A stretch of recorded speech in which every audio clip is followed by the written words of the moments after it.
Welcome back to South Tube. நம்ம இந்த வீடியோல சிவகங்கை பெட்டா சிவகங்கை ஹில் தான் நம்ம பயணிக்க போறோம். ஒரு சூப்பரான ட்ரக்கிங் அனுபவம் பிளஸ் ஒரு ஸ்பிரிச்சுவலான ஒரு பிளேஸ், ரொம்ப டிவைனான ஒரு பிளேஸ் அப்படின்னு கூட சொல்லலாம். நிறைய கோயில்கள், நிறைய நந்தி ஸ்டாச்சு, எக்கச்சக்கமான ஸ்டோரிஸ் இந்த இடத்துல அமைஞ்சிட்டு இருக்கு. நம்ம முழுக்க பார்க்க போறோம். ஸோ வாங்க வீடியோக்குள்ள ஆக்சுவலி பயணிப்போம். ஸோ இங்க இருந்து தான் நம்மளோட பயணம் அப்படின்றது ஸ்டார்ட் ஆகுது. ஒரு சின்ன வில்லேஜ் இருக்கு அந்த மலையோட அடிவாரத்துல. அந்த வில்லேஜை கடந்து தான் நம்ம வந்து அந்த என்ட்ரி பாயிண்ட் அப்படின்றதுக்கு போக முடியும் ஆக்சுவலி. ஸோ போற இடத்துல அந்த நுழைவாயிலே பாத்தீங்கன்னா ஒரு பிரம்மாண்டமான ராஜகோபுரத்தோட தான் அந்த நுழைவாயிலே நம்மளை வெல்கம் பண்ணோம். உள்ள போயிட்டீங்க அப்படின்னா அந்த ஃபோர்ட், அந்த சிவகங்கை ஃபோர்ட் எல்லாமே நம்ம முழுக்க பார்க்க முடியும். இங்க இருந்து தான் நம்மளோட அந்த ஸ்டார்டிங் பாயிண்ட். இதான் வந்து என்ட்ரன்ஸ் ஆர்ச் அப்படின்னு சொல்லலாம். இங்க இருந்து தான் ஆரம்பிக்குது. ஒருத்தங்களுக்கு வந்து 10 ரூபாய் வந்து என்ட்ரி ஃபீயா வந்து கலெக்ட் பண்றாங்க. எவ்வளவு சுத்தமா இருந்தது அப்படின்னு கேட்டீங்கன்னா கண்டிப்பா கொஞ்சம் கம்மியா தான். சுத்தம் அப்படின்றது கொஞ்சம் கம்மியா இருந்தது. போற பாதையில லெப்ட் சைட்ல பாறையில செதுக்கப்பட்ட இந்த விநாயகர் நீங்க பாப்பீங்க. அதை கடந்து நம்ம இன்னும் கொஞ்சம் முன்னாடி போகும்போது லெப்ட் சைட்ல ஒரு சிம்பிளா ஒரு பார்க்கு. நீங்க கொஞ்சம் ரெஸ்ட் எடுக்கணும் அப்படின்னு நினைச்சீங்கன்னா இங்க ரெஸ்ட் எடுத்து சாப்பிடலாம். ஸோ அதுக்கு தகுந்த மாதிரி ஒரு சின்ன பார்க் இருக்கு. அப்படியே ஆப்போசிட்ல அந்த பார்க்கு ஆப்போசிட் பார்த்தோம் அப்படின்னா ஒரு பிரம்மாண்டமான நந்தி ஸ்டாச்சு, பசவண்ணா ஸ்டாச்சு. ரொம்ப பிரம்மாண்டமா ஒரு சிங்கிள் ஸ்டோன்ல செதுக்கப்பட்ட ஒரு பசவண்ணா பார்க்கலாம். அதுக்கு வந்து நம்ம திரும்பவும் வெளியே வந்துட்டு கொஞ்சம் மேலே ஏறி பாத்தீங்கன்னா அந்த ஒரு நுழைவாயில் தெரியும். அதை நம்ம கடந்து போனோம்னா இமீடியட்டா லெப்ட் சைட்ல ஒரு இருக்கும், ஒரு என்ட்ரி இருக்கும். ஸோ அதுல நம்ம போனோம். நிறைய பேர் மிஸ் பண்ணி போயிடுறாங்க ஆக்சுவலி இதெல்லாம் பாக்குறதுக்கு, ஏன்னா பெருசா தெரியாது. ஸோ அந்த என்ட்ரன்ஸ் ஆர்ச் நீங்க பாத்தீங்கன்னா தெரியும். அந்த பார்க்க தாண்டி அது லெப்ட் சைட்ல போகும்போது ஒரு பிரம்மாண்டமான கல் மண்டபம் இருக்கும். அந்த கல் மண்டபத்துக்கு அப்படியே ஆப்போசிட்ல தான் பசவண்ணா ஸ்டாச்சு. நிஜமாவே ரொம்ப சூப்பரா இருந்தது. சிங்கிள் ஸ்டோன்ல செதுக்கப்பட்டது. எனக்கு இதோட ஹைட் வெயிட் அதெல்லாம் பெருசா தெரியல. தெரிஞ்சா கண்டிப்பா கமெண்ட்ல சொல்லுங்க. அதெல்லாம் சுத்தி பார்த்துட்டு வெளியே வந்துட்டு அப்படியே நம்ம வந்து அதுக்கு அப்படியே ஆப்போசிட்ல ரைட் சைட்ல போனோம் அப்படின்னா அங்க ஒரு பிரம்மாண்டமான இடம் இருக்கு. நிறைய விஷயங்கள், நிறைய கோயில்கள், நிறைய பழமையான கல் மண்டபங்கள் எல்லாம் இருக்கு. ஸோ அந்த இடத்தையும் நம்ம மிஸ் பண்ணாம போகணும். ரைட் சைட்ல அப்படியே அந்த பசவண்ணா ஸ்டாச்சுக்கு அப்படியே ரைட் சைட்ல அந்த என்ட்ரி அப்படின்றது இருக்கும். ஒரு சின்ன நுழைவாயிலோட இருக்கும். ஸோ இங்கெல்லாம் எனக்கு தெரிஞ்சு நான் சொல்றேன் இல்ல, நிறைய பேர் எல்லாருமே ஸ்ட்ரைட்டா மேலே ஏறி போயிடுறாங்க. அங்க நம்ம பயணிக்கும் போது ரைட் சைட்ல நீங்க பாத்தீங்கன்னா தெப்பக்குளம். அதை கடந்து நம்ம முன்ன போகும்போது தான் முதல்ல நம்ம பார்த்தது. இது வந்து ரீசன்ட் டைம்ல கட்டப்பட்ட கோயிலா அப்படின்றது தெரியல. பட் அது அந்த அளவுக்கு பழமை தெரியல. பெயிண்டிங் எல்லாம் அடிச்சு வச்சிருந்தாங்க. அதுல ஒரு சில கோயில்கள் இருந்தது. அந்த கோயில்களுக்கு அப்படியே லெப்ட் சைட்ல நீங்க என்ட்ரன்ஸ்ல அப்படியே லெப்ட் சைட்ல பாத்தீங்கன்னா உங்களுக்கு தெரியும் அங்க ஒரு பிரம்மாண்டமான இடம் இருக்கு. எனக்கு தெரிஞ்சு நிறைய பேர் இங்க வரதே இல்ல. அபண்டன்ட் ஆகி மெயின்டெனன்ஸ் எதுவுமே இல்லாம அப்படியே சேதம் அடைஞ்சு இருந்தது. உள்ள போய் பார்க்கும்போதுதான் தெரிஞ்சது அந்த சிற்ப வேலைப்பாடுகள், கல்லால் செஞ்சப்பட்ட மண்டபங்கள், ரொம்ப ரொம்ப பெரிய பெரிய மண்டபங்கள் இருந்தது. அந்த மண்டபத்துக்கு மேலதான் நம்ம முழுக்க நடப்போம். அந்த நடந்து போறது எல்லாமே அந்த மண்டபத்துக்கு மேலதான் நம்ம நடந்து போவோம். அந்த அளவுக்கு ஒரு பிரம்மாண்டமான மண்டபம். ஆனா இன்னைக்கு காலகட்டத்துல புல்லும் சுதருமா வந்து அதை பராமரிக்காம அப்படியே இருந்தது. சோ ஒரு என்ட்ரன்ஸ் ஃபீஸ் 10 ரூபாய் வாங்குறதுக்கு 20 ரூபாயா வாங்கி இந்த இடங்கள் எல்லாம் மெயின்டெனன்ஸ் பண்ணி மக்களுக்கு கொடுத்தா இன்னும் நிஜமா சூப்பரா இருக்கும். அதான் என்னோட கருத்து. உங்களோட கருத்து என்னன்னு தெரியல, கண்டிப்பா அதை சொல்லுங்க. சோ இந்த இடத்துக்கு ஒரு பெரிய வரலாறே இருக்கு. என்ன வரலாறு அப்படின்னு கேட்டீங்கன்னா, இந்த இடம் வந்து 12ஆம் நூற்றாண்டுக்கு முன்னாடி காலகட்டத்துல இது வந்து ஒரு ஜெயின் சைட்டா தான் இருந்தது. ஜெயின் டெம்பிள், ஜெயின் மக்கள் தான் வாழ்ந்திருக்காங்க இந்த இடத்துல. அதுக்கப்புறமா வந்து நிறைய மாற்றங்கள் வந்திருக்கு. கொஞ்சம் கொஞ்சமா இது வந்து நம்ம ஹிந்து 12th செஞ்சுரிக்கு அப்புறமா வந்து ஹிந்துசமா வந்து இந்த இடங்கள் கன்வெர்ட் ஆயிருக்கு. அதுக்கு நிறைய ஆதாரங்களும் இந்த இடத்துல இருக்கு ஆக்சுவலி, இந்த ஜெயின் சைட்டா இருந்ததுக்கான. சோ இந்த இடங்கள்ல ஒவ்வொரு அந்த வேலைப்பாடுகளும் நீங்க பாத்தீங்கன்னா நிஜமா அவ்வளவு உங்களை ஆச்சரியப்படுத்தும். ஏன் இந்த இடத்த இப்படி வச்சிருக்காங்க அப்படின்ற கேள்வியும் உங்களுக்கு வரும். சரி, நம்ம எதுவுமே பண்ண முடியாது. நம்ம சுத்தி பார்த்தோம், எல்லாமே அபண்டன்ட் ஆகி ரொம்ப டேஞ்சரா இருந்தது. குழந்தைங்களை கூட்டிட்டு போறது கூட ரிஸ்க் தான். சோ நம்ம அப்படியே வெளியே வந்துட்டு இன்னும் கொஞ்சம் முன்னாடி போனீங்க அப்படின்னா வந்து ஒரு பிரம்மாண்டமான கோயில்ல தான் நம்ம அந்த பாதையே கொண்டு உங்களை அந்த கோயில்ல தான் விடும். இந்த கோயில்ல வந்து சிற்ப வேலைப்பாடுகள் எல்லாமே வந்து அவ்வளவு சூப்பரா இருக்கும். இந்த கோயில் பாத்தீங்க அப்படின்னா ஹொய்சலா ஆட்சி காலம் அப்ப தெரியும் இல்லையா, அவங்களோட ஆர்கிடெக்சர்ல தான் வந்து நிறைய இருக்கும். எல்லாமே நிறைய பாறையில செதுக்கப்பட்ட சிற்பங்கள், ஒவ்வொரு பில்லர்லயும் இருக்க அந்த வேலைப்பாடுகள் எல்லாமே அவங்கள மெய் சிலுக்க வைக்கும். இந்த கோயில் ரொம்ப பிரம்மாண்டமான ஒரு கோயில் ஆக்சுவலி. ஸோ கண்டிப்பா மிஸ் பண்ணாம இந்த கோயிலுக்கு போகணும். இந்த கோயில்ல பாத்தீங்க அப்படின்னா உள்ள வந்து இது வந்து என்ன கோயில் அப்படின்னு கேட்டீங்கன்னா ஹோமண்ணா தேவி டெம்பிள் அப்படின்னு சொல்ற ஒரு தேவி டெம்பிள் தான். இந்த இடத்துல நிறைய கோயில்கள் இருக்கு.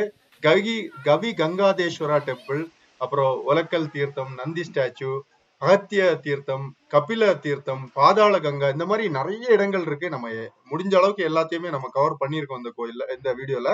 சோ இந்த கோயிலை நம்ம சுத்தி பார்த்தோம். சுத்தி பார்த்துட்டு அந்த இடத்துல பாத்தீங்க அப்படின்னா அங்க ஒரு எக்ஸிட் இருக்கு. சோ 2 பாதைகள் பிரியும். நிறைய பேர் அங்க எதுவுமே இல்லைன்னு மிஸ் பண்ணிடுறாங்க. நம்ம அங்க அப்படியே நுழைஞ்சு உள்ள போனோம். அப்படி உள்ள போகும்போது அங்க ஒரு நிறைய விஷயங்கள் உங்களுக்கு வந்து புதுமையா இருக்கும். அப்படியே நீங்க வந்து அந்த கோயிலோட ஸ்ட்ரைட் ஆப்போசிட்ல அந்த ட்ரெக்கிங் பாதை அப்படின்றது இருக்கும். அதுக்கு அப்படியே ரைட் சைட்ல நீங்க உள்ள போனீங்கன்னா இந்த இடத்துக்கு வர முடியும் ஆக்சுவலி. ஸோ இந்த இடம் வந்து ரொம்ப ஸ்பெஷலா இருந்தது, புதுசா இருந்தது. மக்கள் யாரும் பெருசா போறதுக்கான தடயமும் இல்லாம தான் இருந்தது. உள்ள போகும்போது நம்ம முதல்ல ஒரு பிரம்மாண்டமான கல் மண்டபம் நீங்க பாப்பீங்க. அந்த கல் மண்டபம் வந்து 0 மெயின்டெனன்ஸ்ல எந்த பராமரிப்பும் இல்லாத ஒரு சூழ்நிலையில தான் இருந்தது ஆக்சுவலி. அதை கடந்து நம்ம இன்னும் கொஞ்சம் முன்னாடி போகும்போது ஒரு பாறையில வந்து படிக்கட்டுகள் செதுக்கியிருந்தாங்க. எதுக்குடா இந்த பாறையில படிக்கட்டுகள் செதுக்கிறாங்கன்னு ஒரு ஆச்சரியமா இருந்தது நமக்கு நிஜமாவே.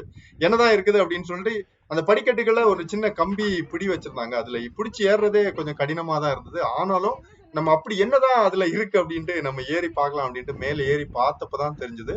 அந்த கோயில், நம்ம கீழே ஒரு கோயில் பார்த்தோம்ல நம்ம பேசணும், அந்த கோயிலோட மேல் அமைப்பு அத வந்து சூப்பரா அந்த உச்சியில இருந்து வியூ பண்ணலாம். அந்த ஒரு வியூ பாயிண்ட் அப்படின்னு சொல்லலாம். அந்த ஒட்டுமொத்த ஏரியாவும் சூப்பரா வியூ பண்றதுக்கான ஒரு வியூ பாயிண்டா இது இருந்தது.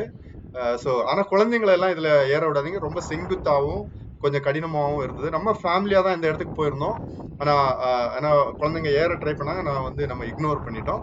சோ அவங்க வேண்டாம் அப்படின்னு சொல்லிட்டு சோ நம்ம ஏறி அந்த வீடியோ எடுத்துட்டு திரும்ப கீழே இறங்கி வர்றது ரொம்ப கேர்ஃபுல்லா இருக்கணும். அந்த இடத்துல கொஞ்சம் டேஞ்சர். ஸோ அதை அப்படியே நம்ம ரிட்டர்ன் பேக் வந்து அந்த என்ட்ரன்ஸுக்கு வந்துட்டு கோயிலோட அப்படியே நம்ம உள்ள வந்து திரும்ப நம்ம ட்ரெக்கிங் பயணத்தை ஸ்டார்ட் பண்ணோம்.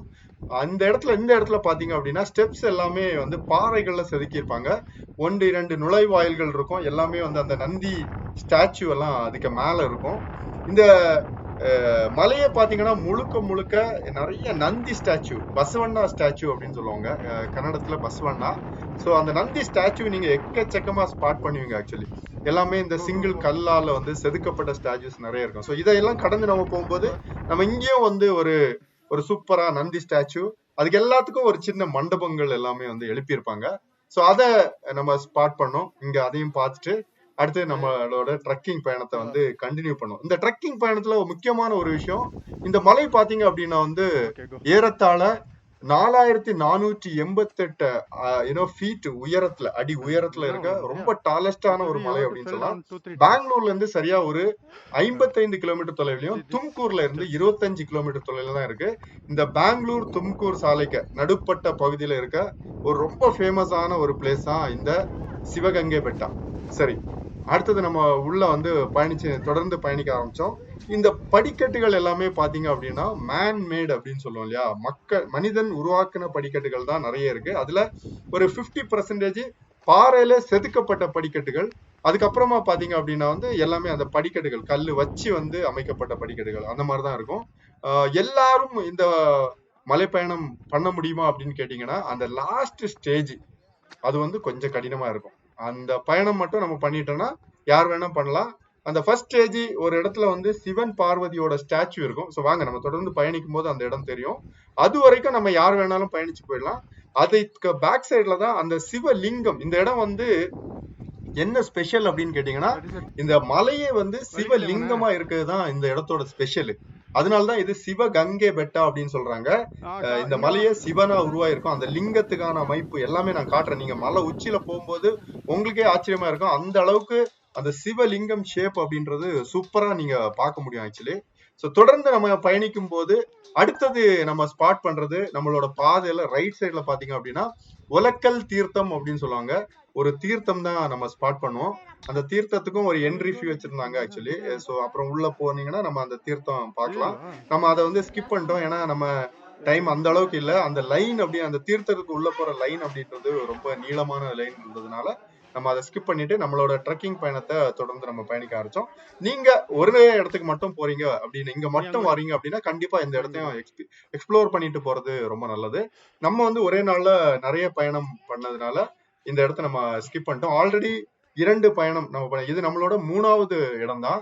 இதே இது நீங்க வந்து சம்மர்ல போனீங்கன்னா ரொம்ப ஹாட்டா போக முடியாத ஒரு சூழ்நிலை இருக்கும். நம்ம முடிஞ்ச அளவுக்கு நீங்க வின்டர் சீசன்ல போறது ரொம்ப நல்லது. நம்ம வந்து வின்டர் சீசன்ல கரெக்டான டைம் போயிருந்தோம். அந்த பச்சை பசேல்னு இயற்கை சூழ்ந்து அந்த மலை பாக்குறதுக்கு அவ்வளவு பசுமையா சூப்பரா அழகா இருந்தது.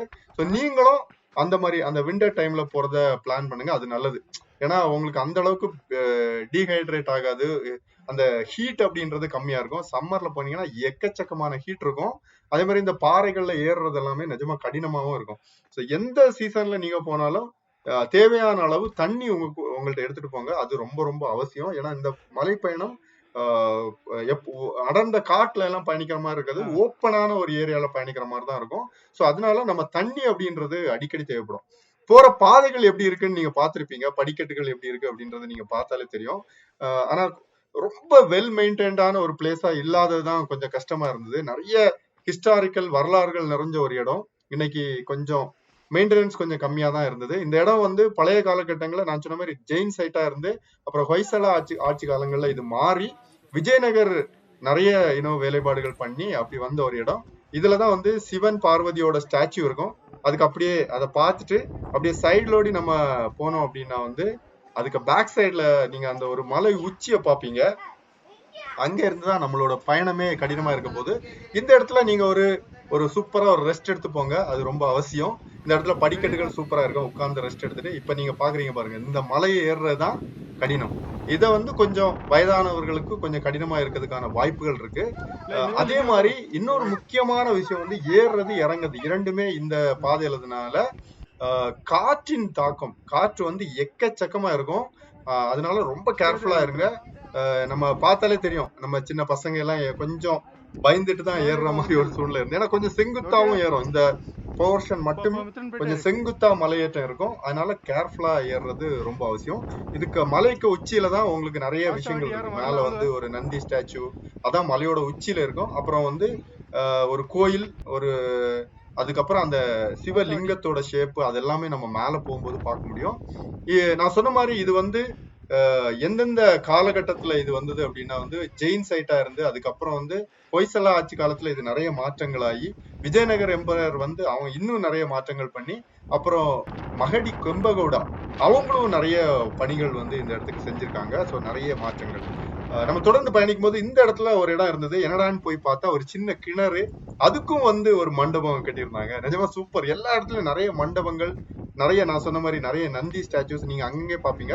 ஒரு சில இடங்களை நம்ம நந்தி ஸ்டாச்சுவை ஆக்சஸ் பண்ண முடியாது, அந்த இடத்துல எல்லாம் கூட நந்தி ஸ்டாச்சுஸ் இருந்தது. ஸோ தூரத்துல இருந்து நம்ம பார்க்க முடியும் ஆக்சுவலி. ஸோ இந்த இடத்த நீங்க அடையும் போது கொஞ்சம் கிரேசியான ஒரு ஸ்பாட்டு, கொஞ்சம் ஓப்பன் ஸ்பேஸ். ஆல்மோஸ்ட் நம்ம அந்த டாப்புக்கு வந்துட்டோம் அப்படின்னு சொல்லலாம். 4488 ஃபீட் உயரத்துல நம்ம நிப்போம். காத்து வந்து எக்கச்சக்கமா இருக்கும். குழந்தைங்களோட எல்லாம் போனீங்கன்னா ரொம்ப நம்ம கேர்ஃபுல்லா அவங்கள கூடயே விட்டுக்கிறது ரொம்ப நல்லது. இந்த இடத்துல இருந்து உங்களுக்கு தெரியும், இப்போ நீங்க பாத்துட்டு இருக்கிறதா அந்த பசவண்ணா ஸ்டாச்சு, நந்தி ஸ்டாச்சு. அந்த மலையோட உச்சியில அந்த பாறையிலே செதுக்கி இருக்க ஒரு ஸ்டாச்சு. அந்த இடத்த ஆக்சஸ் பண்றதே ரொம்ப கஷ்டமா இருக்கும். அந்த மலையில படிக்கட்டுகள் செங்குத்தா இருக்கும். நிஜமா சுத்தி கம்பி வழிகள் வச்சிருப்பாங்க. ரொம்ப கேர்ஃபுல்லா போங்க, மிஸ் ஆனா ரொம்ப ரிஸ்கான ஒரு பிளேஸ். மேலே ஏறி அந்த நந்திக்கு பக்கத்துல நிக்கும் போது ஒரு தனி ஃபீல் ஆக்சுவலி. ஸோ அதை அனுபவிச்சுட்டு அப்படியே நம்ம கீழே இறங்கி அடுத்த ஸ்பாட் அப்படின்றது அந்த சிவலிங்கம் இருக்க இடம் தான் வந்து முக்கியமான ஒரு ஸ்பாட்டா சொல்லலாம். இதான் வந்து அந்த மலையோட உச்சியில இருக்க கோயில். ஸோ அந்த கோயிலையும் அப்படியே பார்த்துட்டு அப்படியே அதுக்கு ரைட் சைட்ல பார்த்தோம் அப்படின்னா அந்த லிங்க ஷேப்ல இருக்க அதை நீங்க பாப்பீங்க ஆக்சுவலி. அப்பதான் ஐயோ எதுக்குடா இது சிவலிங்கமா உருவாயிருக்க மலை அப்படின்னு சொல்றதுக்கு உங்களுக்கு ஆதாரம் இதுதான். அந்த மலை வந்து அந்த கூம்பு ஷேப்ல நம்ம சிவலிங்கம் எப்படி இருக்கும் அத மாதிரி அமைப்புல இருக்கும் ஆக்சுவலி. சோ இத பார்த்துட்டு அங்க ஒரு பிரம்மாண்டமான பில்லர் இருந்தது. பழைய காலகட்டங்கள்ல இந்த பில்லர்ல வந்து தீபம் ஏற்றுவாங்கன்னு நினைக்கிறேன். சோ அதெல்லாம் பார்த்துட்டு கொஞ்ச நேரம் ரெஸ்ட் எடுத்துட்டு அதுக்கப்புறம் தான் நம்ம வந்து கீழே இறங்க ஆரம்பிச்சோம். முக்கியமா இந்த இடத்துல ஒண்ணு சொல்லணும், இந்த மலை ஏற்றத்துல எக்கச்சக்கமான மங்கீஸ் வந்து உங்களை அட்டாக் பண்ணும். கீழே இருந்தே மேல வரைக்கும் மங்கீஸ் வந்து நிறைய இருக்கும். குழந்தைங்களோடய வாட்டர் பாட்டில், ஆமா ஃபுட்டு, இது ஸ்நாக்ஸ் எல்லாம் எடுத்துட்டு போனீங்கன்னா ரொம்ப கேர்ஃபுல்லா எடுத்துட்டு போங்க. ரொம்ப அட்டாக் பண்ணும். அதனாலதான் நான் ரிப்பீட்டா பண்ணேன். நம்மள்ட்டையும் அட்டாக் பண்ணி 1-2 ஸ்நாக்ஸ் எல்லாம் எடுத்துருச்சு. இருந்தாலும் கேர்ஃபுல்லா இருங்க. எங்க பார்த்தாலும் அந்த டாப் நந்திக்கு நம்ம ஏறும்போது கூட அதுலயும் ஒரு சில மங்கீஸ் நம்மள வந்து அட்டாக் பண்ணிட்டு, அதனால என் குழந்தைங்க, ஃபேமிலி, ஒய்ஃப் எல்லாம் ஏறல. ஏன்னா அந்த அளவுக்கு மங்கீஸ் அதை வந்து சூழ்ந்து இருந்த மாதிரி இருந்தது. சோ அந்த அளவு மங்கீஸ் இருக்கும். சோ அதெல்லாம் சுத்தி பார்த்துட்டு நம்மளோட பயணத்தை நம்ம வந்து கீழே இறங்க ஆரம்பிச்சோம். ஒரு சூப்பரான ட்ரக்கிங் ஜேர்னி. ஆனா இன்னும் கொஞ்சம் மெயின்டைன் பண்ணா நல்லா இருக்கும். அந்த கோட்டைகள் எல்லாமே வந்து சூப்பரா நீங்க வியூ பண்ண முடியும். அந்த கோட்டை இது வந்து சிவகங்கை ஃபோர்ட் தான். இந்த இடத்துல வரலாறு அப்படின்றது வந்து இன்னொரு முக்கியமானது. ஜெயின் ராணி அவங்க வந்து இந்த இடத்துல தவம் செஞ்சு உயிர் நீர்த்ததா கூட சொல்லப்படுது. அதை நம்ம சொல்ல மிஸ் பண்ணிட்டோம். அதான் லாஸ்ட்ல சொல்றோம். சோ அந்த மாதிரி ஒரு அதோட தடயம், அதோட லைன், அந்த இதை வந்து சாவந்துர்கால சந்திரகிரி அப்படின்ற ஒரு மலையில கல்வெட்டுல எழுதியிருக்காங்க. இந்த இடத்துல அந்த ராணி உயிர் நீர்த்ததா. இன்னொரு முக்கியமான விஷயமும் நான் சொல்லிடுறேன் இந்த வீடியோ முடியறதுக்கு முன்னாடி. இந்த இடத்துல பாத்தீங்க அப்படின்னா வந்து நிறைய ஜெயினிசம் தடயம் சொன்னதுனாலும், ஆனா இந்த இடம் முழுக்க முழுக்க ஒரு சிவனுக்கு அர்ப்பணிக்கப்பட்ட ஒரு சைட்டா இருக்கும் பாக்குறதுக்கு. எங்க பார்த்தாலும் நந்தி, அதுக்கப்புறம் வந்து சிவன், அந்த மாதிரி நீங்க ஒரு ஆச்சரியமூட்டும் ஒரு இடமா, ஒரு சூப்பரான ஒரு ஸ்பாட்டா இருக்கும். கண்டிப்பா நீங்க ஆல்ரெடி பயணிச்சிருந்தீங்கன்னா உங்களோட அனுபவத்தை சொல்லுங்க. நெக்ஸ்ட் டைம் போனீங்கன்னா கண்டிப்பா அந்த வீடியோ பயனுள்ளதா இருக்கும். முழு வீடியோ பார்த்துட்டு போங்க. தொடர்ந்து இணைப்பில இருங்க. நிறைய வீடியோஸ் வந்துட்டு இருக்கு. தேங்க்யூ.